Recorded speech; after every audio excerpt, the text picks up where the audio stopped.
Welcome, everyone. My name is Maureen Dinkins, and I am the owner and founder of clarityglobal.org, an online yoga school.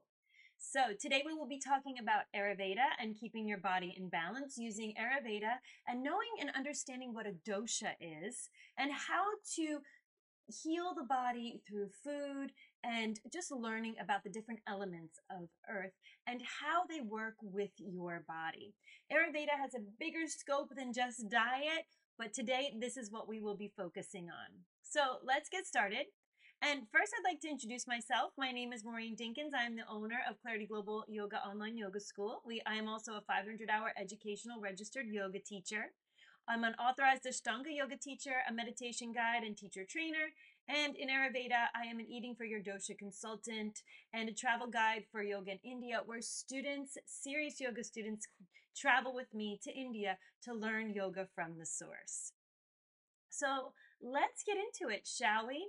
Now let's talk about what is a dosha, right? In Ayurveda, a dosha refers to one of the three fundamental bodily bioelements that are believed to govern the physical and mental processes, the whole body, right?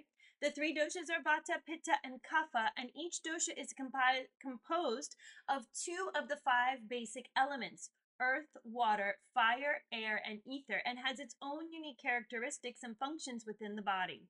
Balance among the doshas is considered essential for optimal health and well-being, while imbalance can lead to illness and diseases. So let's get into it. What is a dosha? So dosha is one of the three fundamental bodily bioelements. We talked about this. It controls the physical and mental processes of the body. So we have Vata, Pitta, and Kapha. And all foods also serve to keep your dosha in balance. It also determines an individual's health and personality and well-being. So once you understand what a dosha is, then you can kind of figure out what your dosha is or what you are leaning towards. You can have a combo of like all three, which is kind of rare to have an equal combo of all three. We're usually predominant in one dosha, and then the other two doshas are, supplemental. For example, I am Pitta dosha with an equal amount of Vata and Kapha, but I'm definitely mostly Pitta. And there's lots of quizzes you can take online. I'll put a link below for one of the quizzes you can take to find out what your dosha is. Now, one of the first things I want to talk about is Vata dosha. Okay, the elements of Vata are air and space, and the properties are dry, light, cold, rough, subtle, and mobile. Characteristics can be creative, energetic, lively, but can be prone to anxiety and restlessness when imbalanced. So when you think of somebody who is predominantly Vata dosha, I want you to think of somebody who's kind of airy. Look at this, wheat, like this wheat grass, right? It's very willowy, it's skinny, and you can think of people who are very tall, very slim, very mobile. These are the types of people that would have mostly Vata dosha. And for them, they may have issues like dry and brittle bones. They may have kind of thin or dry hair, loosely spaced or slightly crooked teeth. And these are that would be their main dosha. So what types of foods would be best for them? Oily foods, nuts, nut butters, foods that are going to help keep their joints lubricated. And that's just a very, very basic tip of the iceberg for Vata. And then we have Pitta dosha, which I am. Pitta is mostly fire, heat. A lot of us who live here in Florida are Pitta dosha. We just love the heat. We love the sun. We love the humidity. We love, dry air is usually not good for us, right? If we head out to Arizona or the desert, our skin gets really dry. We get very agitated. But in Florida, we're very comfortable because it's so moist. And so the moist air, the humidity helps keep us cool. So fire and water. This is another reason why we love Florida. The properties are hot, sharp, light, oily, and intense. If you ever meet somebody who's predominantly Pitta dosha, you can know that they probably have a little bit of a short temper. And some of the characteristics are intelligent, ambitious, and determined, but can be prone to irritability and aggression when imbalanced. So if we have too much heat in the body, we get very agitated and maybe a little bit angry. And if we have too little heat in the body, we start to gain weight very, very quickly and become kind of sluggish. And then the third or final type of dosha is the kapha dosha. These elements are earth and water. The properties are heavy, slow, steady, solid, cold, soft, and oily. Some of the characters are calm, loving, and forgiving, but can be prone to lethargy and weight gain when imbalanced. So, for example, someone who has what they consider bigger bone, maybe they have a little bit of hard time losing weight, but they have beautiful hair and a very clear complexion and just very attractive features, but they're also very calming to be around. And this would be somebody who's mostly kapha dosha. They have a hard time losing weight. Their energy isn't very high, so they have to work very hard to lose weight if they want to, but they also have a very good work ethic, and those are the type of people that can run a marathon tomorrow without training. Now, they may not win, but they definitely won't stop. So these are kind of some basics on different types of doshas and personality traits and physical makeup.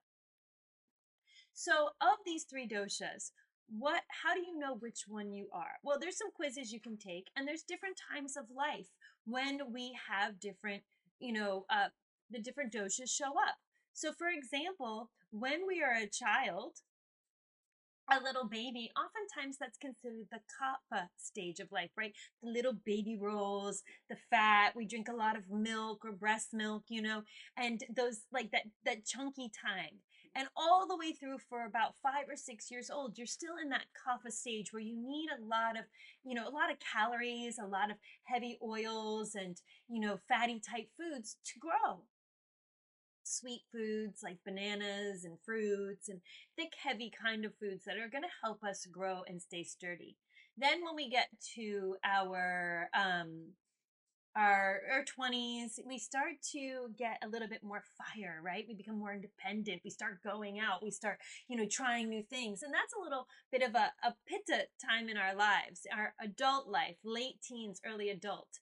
And even, when women become mothers, or when people become mothers or parents and they're pregnant, this is considered a kapha stage of life because you kind of slow down, you're growing that baby inside, you need to eat a lot more calories, a lot heavier foods to, support that baby. You don't want to be, too skinny or too slim while you're pregnant with that baby because you want to make sure that that baby has enough nourishment. And so that would be considered a kapha time all the way to probably, at least 6 weeks postpartum. And then we get to our 50s, 60s, 70s, even 80s. And this is considered the vata time of life, where, we don't, our bodies start to kind of slim down, get a little bit drier. Our hair starts to turn gray. Our joints start to hurt. And when we know what our dosha is and we can manage that vata energy coming in this time of our lives, we can eat the right foods to help keep us healthy, to help keep our joints lubricated, to help keep our bodies, fluid and, moisturized inside and out. There are also different times of day for kapha, pitta, and vata. They say that vata is the morning time, right? We wake up in the morning, our bodies are kind of empty, we're kind of dehydrated a little bit, and we need to drink some water. So that would be the vata time of day. Our minds are a little bit spacey because we just kind of woke up. And then the pitta time of day would be the fiery time of day between 10 and about 2 p.m., maybe depending on where you live, but somewhere between 10 a.m. and 4 p.m. This is the fire burning time of the day. This is when you should eat your largest meal, is in the middle of the day because your digestive fires are working the most. And then there's that cool down period of day, the kapha period of the day, when your stomach is full, you're kind of slowing down, you're just kind of becoming sluggish. Maybe you have a little bit of sugar cravings, and this would be your kapha time of day. And so these different doshas, vata, pitta, and kapha, not only happen throughout our lifetime or happen throughout our day, we all have a predominant dosha. And even though we may have similar times of life, eating for our dosha and finding the foods that are going to best serve our dosha, our genetic makeup, is going to help us keep in balance. It's going to help prevent our mind from fluctuating. It's going to help our body from bloating. It's going to help prevent, dryness or too much heaviness in the body and may cause injuries. So I'm going to leave a link to a really great quiz that you can take, about your dosha and finding out what dosha is best for you. And if you're interested in, learning more on how to balance your dosha, go ahead and hit me up. You can email me at maureendinkins@gmail.com or maureen@clarityglobal.org. I'll put my email in the comments below. And if you have any questions, go ahead and put them in the comments. And if you have any suggestions, go ahead and put them in the comments. There's so much to learn about Ayurveda. And they say that Ayurveda and yoga go together. They are brother and sister. So once you start learning yoga, learning more about Ayurveda is going to help you along that health yoga journey. Again, my name is Maureen Dinkins. Thanks for joining me today and have a great rest of your day.